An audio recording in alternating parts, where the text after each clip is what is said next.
ദൈവവചന ചിന്തകൾ കേൾക്കുന്ന എല്ലാ മാന്യ ശ്രോതാക്കൾക്കും ക്രിസ്തീയ വന്ദനം.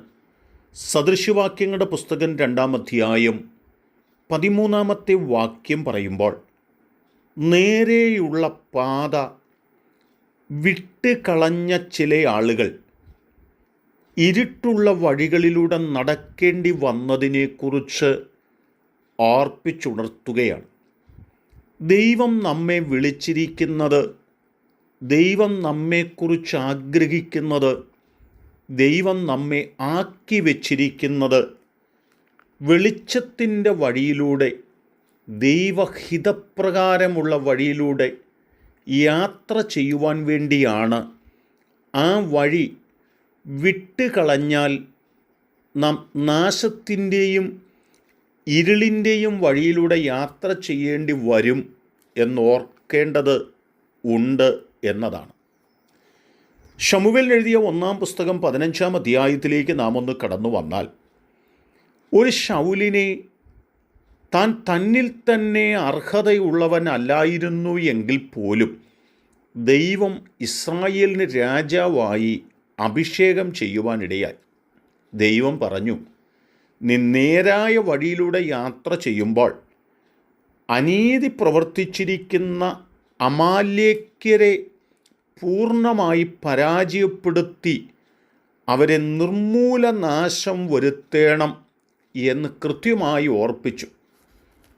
ആ ആഗ്രഹത്തോടും തീരുമാനത്തോടും കൂടി യാത്ര ആരംഭിച്ച ശൗലിനെ സംബന്ധിച്ചിടത്തോളം 8-9 വാക്യങ്ങളിലൊക്കെ വന്നപ്പോൾ, ആട് മാട് തുടങ്ങി ആരോഗ്യമുള്ളതും ശ്രേഷ്ഠമുള്ളതും നല്ല മാംസമുള്ളതും കറവയുള്ളതുമായിട്ടുള്ളതൊക്കെ ശൗൽ നശിപ്പിച്ച് കളയാൻ ഇഷ്ടമില്ലാതെ അതിനെ സംരക്ഷിപ്പാനിടയായിത്തീർന്നു എന്ന് മാത്രമല്ല, 13 മുതലുള്ള വാക്യങ്ങളിൽ ശമൂവേലിനോട് ശൗൽ പോഷ്കു പറയുവാനും ഇടയായിത്തീർന്നു എന്ന് പറയുമ്പോൾ, ദൈവം ശൗലിനെ ആക്കി വെച്ച ആ നേരായ വഴികൾ വിട്ടിട്ട് നേട്ടങ്ങൾക്കും നന്മകൾക്കും തൻ്റെ വ്യക്തിപരമായ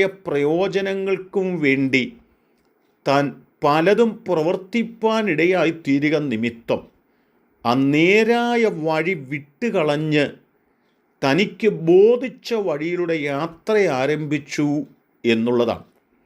അതുകൊണ്ട് എന്ത് സംഭവിക്കപ്പെട്ടു?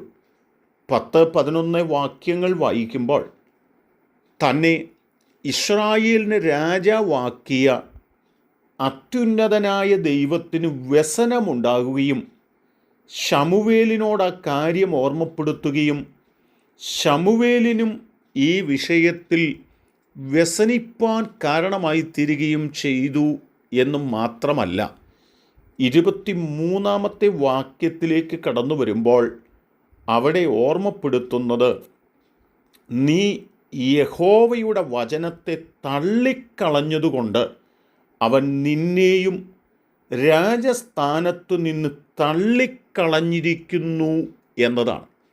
നേരായ പാതയിലൂടെ യാത്ര ചെയ്യുവാൻ ലക്ഷ്യബോധത്തോടുകൂടി ആക്കി വച്ചിരിക്കുന്ന നാം ആ ലക്ഷ്യം നഷ്ടപ്പെട്ട് നേരുള്ള വഴി തള്ളിക്കളഞ്ഞിട്ട് നമുക്ക് നേട്ടങ്ങൾക്കും നന്മകൾക്കും വേണ്ടി നമ്മുടെ ബോധിച്ച വഴിയിലൂടെ യാത്ര ചെയ്യുമ്പോൾ, ആ ദൈവം നമ്മെ ആക്കി വെച്ച വഴി മാറി യാത്ര ചെയ്യുമ്പോൾ നാം ഇരുട്ടിൻ്റെ വഴിയിലേക്ക്, നാശത്തിൻ്റെ വഴിയിലേക്ക് നടന്നു നീങ്ങുകയാണ് ചെയ്യുന്നത് എന്ന് ഓർപ്പിക്കുകയാണ്.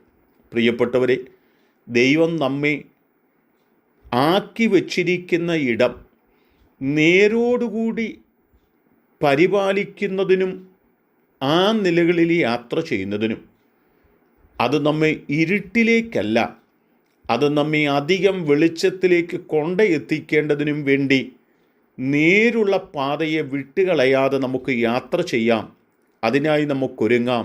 ദൈവം അനുഗ്രഹിക്കട്ടെ. കരുണയുള്ള ദൈവമേ, ഞങ്ങൾ നേരുള്ള പാതയിൽ യാത്ര ചെയ്ത് അധികം വെളിച്ചത്തിൻ്റെ മക്കളായി തീരുവാൻ ഈ ദൈവവചന ചിന്ത കേട്ട് എല്ലാവരെയും സഹായിക്കണം. യേശു കർത്താവിൻ നാമത്തിൽ തന്നെ ആമേൻ.